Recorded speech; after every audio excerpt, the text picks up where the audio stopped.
Hello tech lover, welcome to Tech the Hat. Today I will show how to screen record in your laptop and desktop. So let's get start. First we are open to Wondershare Filmora.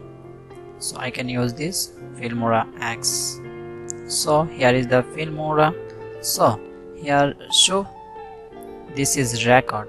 So you can record PC screen. So click here and wait few seconds. Now check this. Here is your hearing speaker. Here is your headphone for your sound source.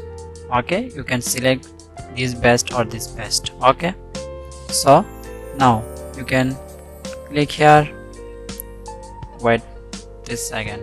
Now your recording is start. So hope you are enjoy this. Like, comment and share. Thank you.